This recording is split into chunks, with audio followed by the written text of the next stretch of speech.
Hello everyone. The next experiment which we have is experiment number 5, cell passaging. So before going into doing the protocol, I'll tell you some of the terms associated with it. So imagine you are going to have a flask, T25 flask with your cell line, which is HeLa, which is a cervical cancer cell line. So you want to subculture it or passage it. So what do you mean by subculturing or passaging of cell lines? It is like dividing the cells or splitting the cells and transferring them to another flask and allowing them to grow so that you can use it for or you can maintain the cell line for a longer period of time and use it for different techniques, like you can use it for RNA isolation, DNA isolation, or to carry out other techniques like immunocytochemistry, or go for protein isolation, do your Western blot to check some protein expression. So for all this you require you have to do subculturing or passaging. Or if you are doing a drug toxicity study to analyze the dose effects of a particular drug on the cancer cell lines, then you have to go for subculturing or passaging. So before going for subculturing or passaging, the first thing you have to see is whether your flask is confluent. So the term confluency comes here. What do you mean by confluency? Confluency is nothing but the number of cells which has spread in the flask, okay, or the space occupied by the cells in the flask. So sometimes you can, when you observe it under the inverted microscope, the cells will be completely filling the surface, the substratum of the flask, or sometimes some spaces will be left in between the cells. Okay, so if it is spread completely, you call it as a 70 to 80% confluent. But if there are the cells are not spread, they are not divided, and there are many spaces to be left, depending upon what is the percentage of the cells which have covered the substratum or the surface of the flask, accordingly you will term it as 40% or 60% or 80%. So I'll show you some slides which will help you to understand what do you mean by this 40, 60 and 80%. So generally when we go for subculturing and passaging, we will go for 70 to 80% confluent cells. Okay. So now we have identified that these cells are confluent, and you know these cells which are attached to the substratum are referred to as adherent cell cultures. Adherent cell cultures are those which have attached themselves to the substratum and they divide attaching to the substratum. The other type of culture which you already know is the suspension culture, where the cells do not attach but they float on the .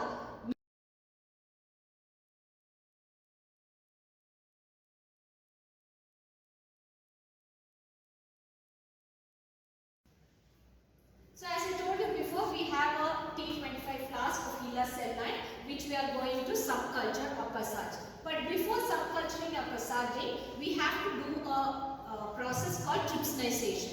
Only if you trypsinize the cells, you can passage the cells. So what is meant by trypsinization? Trypsinization is the process by which you have to detach the cells which are attached to the substratum. We know that adherent cells are attached to the substratum, and we have to detach them and detach them from the substratum and only count the cells, and then only you can go to the next passage or next subculture. So for that we have to use an enzyme called the trypsin, which is a proteolytic enzyme, and EDTA, which is a chelator.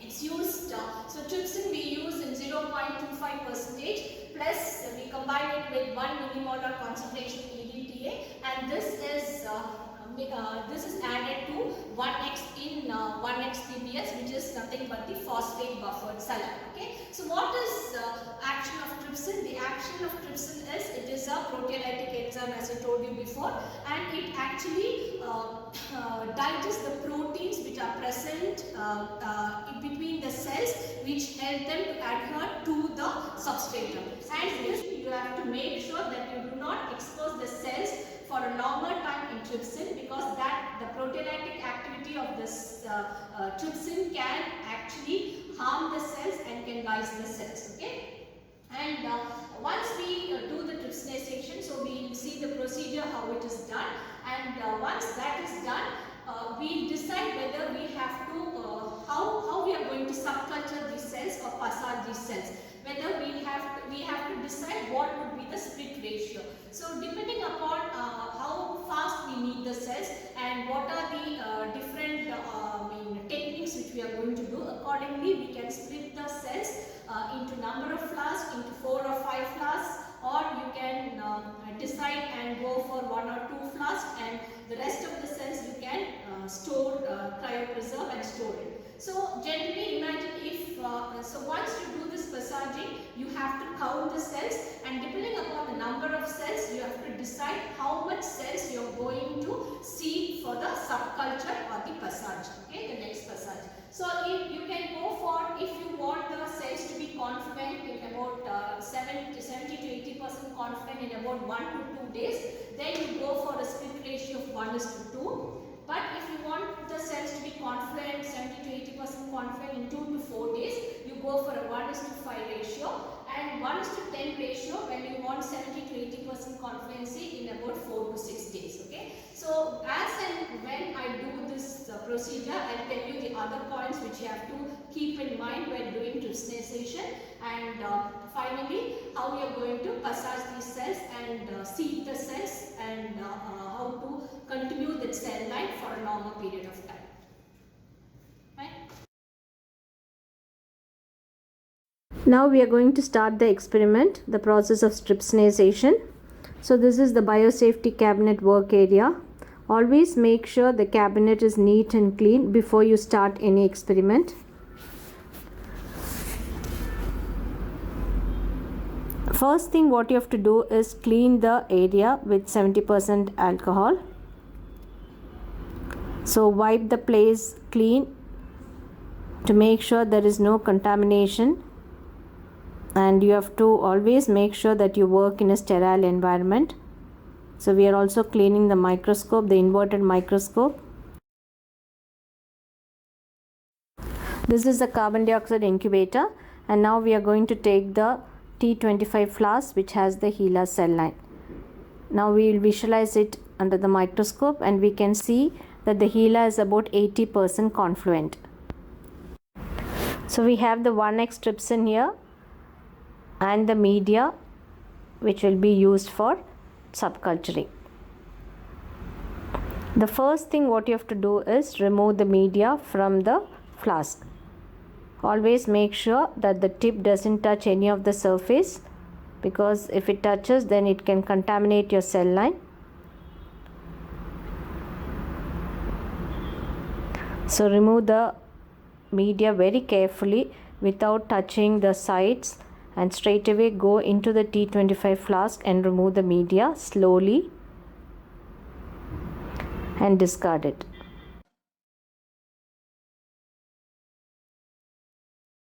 Now we have completely removed the media. Now we are going to add a small volume of trypsin to just rinse, and we will be removing the trypsin and discarding it. In some cases, some labs also wash the cells with phosphate buffered saline and discard it. But in our procedure, we are now going to use a small volume of trypsin to just rinse the plate, and we will be discarding the trypsin.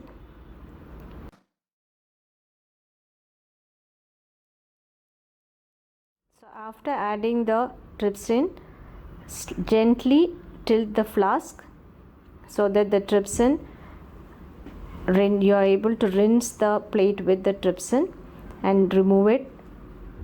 You can discard this trypsin.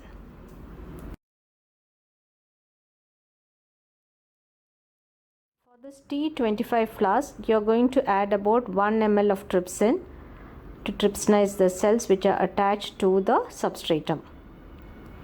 As I told you before, trypsin is a proteolytic enzyme, and it digests the proteins which attach the cells to the substratum. And this is trypsin with EDTA. So trypsin is about 0.25% and it is 1 millimolar EDTA.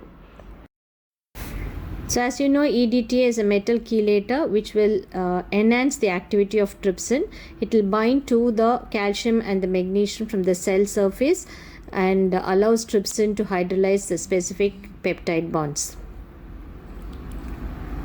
So incubate in trypsin for about 3 to 5 minutes in the incubator. Now 3 minutes is over. We are going to take the flask and observe it under the microscope. Now you can see the cells are getting to detach from the substratum, and you can see the cells getting rounded off and starting to move in the media.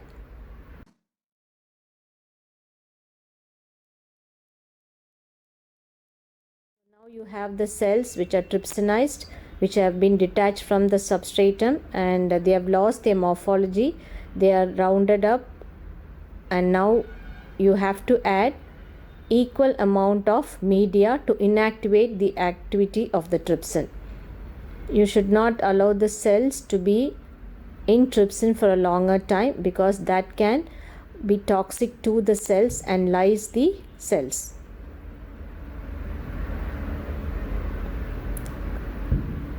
So you're adding 1 ml of media. You can also start adding more volume. So we are going to add about 4 more ml.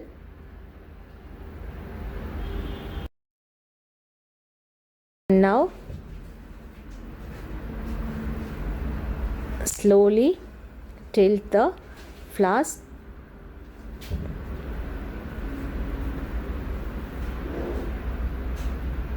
and use the pipette. You can slightly tap the T25 flask to just make sure all the cells are into solution in the media.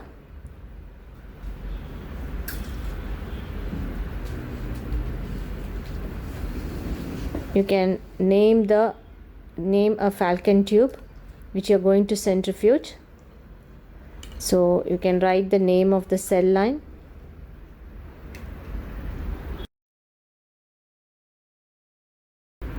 So you have actually written the date, the name of the cell line, and you're going to transfer this media with the cell suspension into the falcon tube.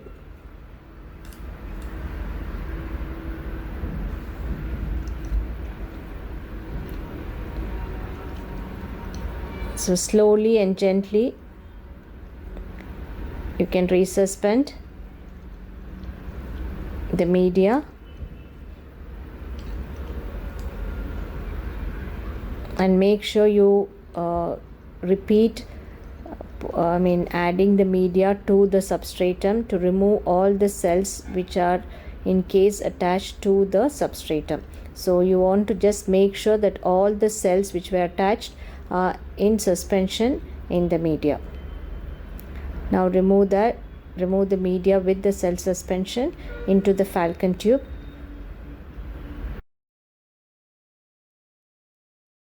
So in total we have about 5 ml. So 1 ml of trypsin plus 4 ml of the media. So in total we have about 5 ml of media with the cell suspension. Now you can discard the T25 flask.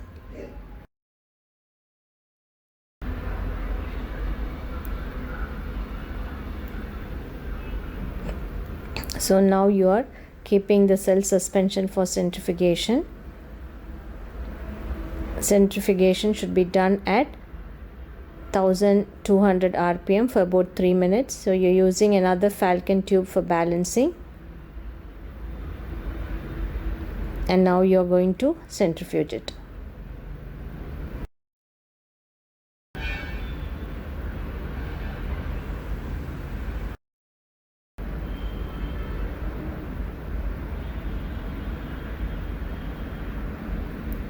So after 3 minutes,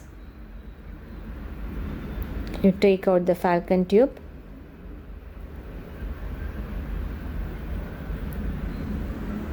and you should be able to see the pellet of cells.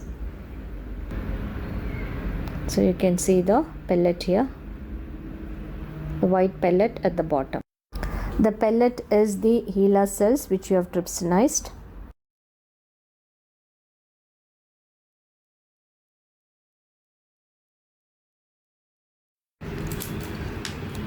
Now you're going to take the falcon tube back into the biosafety cabinet, but subculturing. So you have to label the plates. Always make sure that you label the plates properly. You have to write the name of the cell line, the passage number, and the date of passaging. And don't write it in the center of the lid. Always write towards the corners of the lid so that it will not hinder when you're visualizing the cells. Now we are going to take the falcon tube and remove the supernatant. Always make sure that you remove the supernatant very slowly and carefully so that you do not dislodge the pellet and remove it.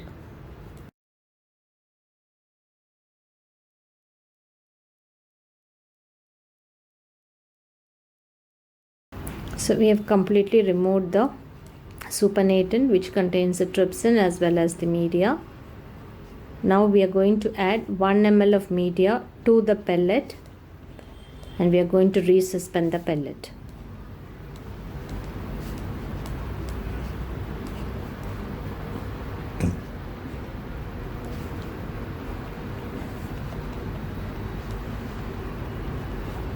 So we have used DMEM media, that is Delbecque's modified Eagles medium.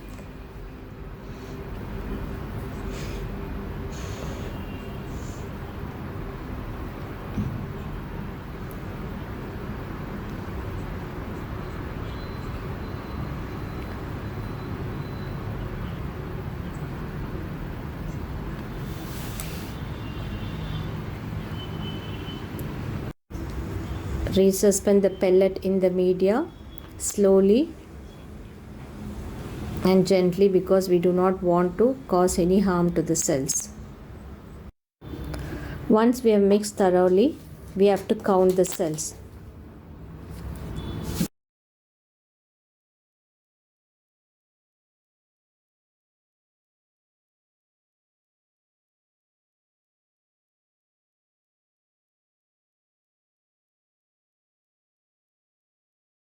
So you all know how to count the cells. So after counting, we found that there was about 1 million cells per ml. So now we are going to split in the ratio of 1:2. So we are going to take 500 microliter of the 1 ml cell suspension and adding to each of the Petri plates.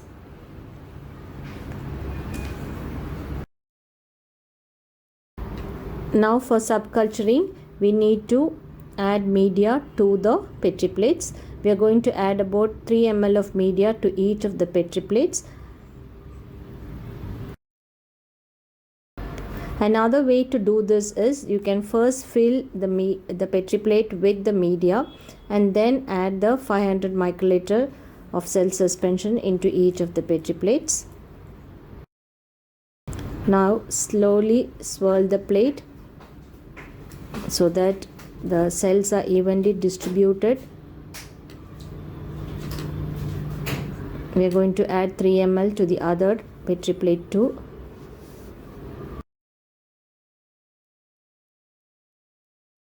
Now we are swirling the plates gently so that we want the cells to be uniformly distributed throughout the media.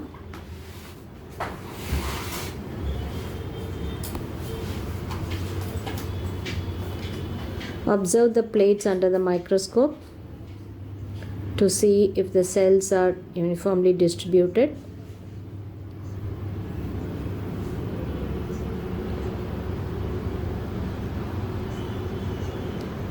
And keep it inside the carbon dioxide incubator for subculturing. Since we have done a 1:2 split ratio, we can see that within 2 days the cells would be confluent and would have covered the entire surface area of the Petri plate, and you can observe it as a monolayer. This is how subculturing or passaging is done. So this is a recap of what we have done till now in the procedure what we have done. So we started with the HeLa cell line T25 cell flask, which was about 70 to 80% confident. The first thing what we did was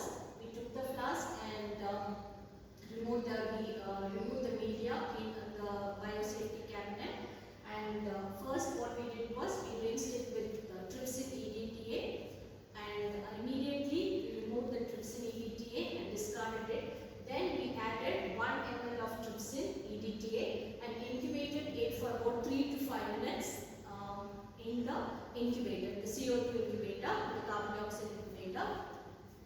Then after 3 minutes we check to see if the cells have detached. So if the cells have detached, they will be rounded cells and you can see them floating in the media. So once we know that the cells have detached, we immediately add 1 ml of medium, which what we have used here is the DMEM medium or the MEM medium, whatever medium we have used.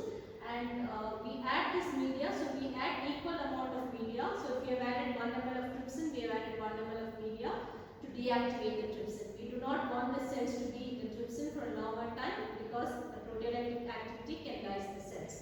And then we transfer this to a centrifuge tube. We centrifuge the cell suspension in at about 1200 rpm for about 3 minutes. Then we discard the supernatant. The pellet, we resuspend the pellet in 1 ml of media. Now we take 10 microliter of the 1 ml media which contains your cells, and then add 10 microliter of Trypsin blue, count the cells, and then we decide how much cells have to be seeded, and then we go ahead and passage it. So whenever you are doing passaging, always make sure you actually have to name the culture flask. Okay, so naming the culture flask, you have to write what is the type of cell line which you are doing, which is the date of trypsinization, and what is the passage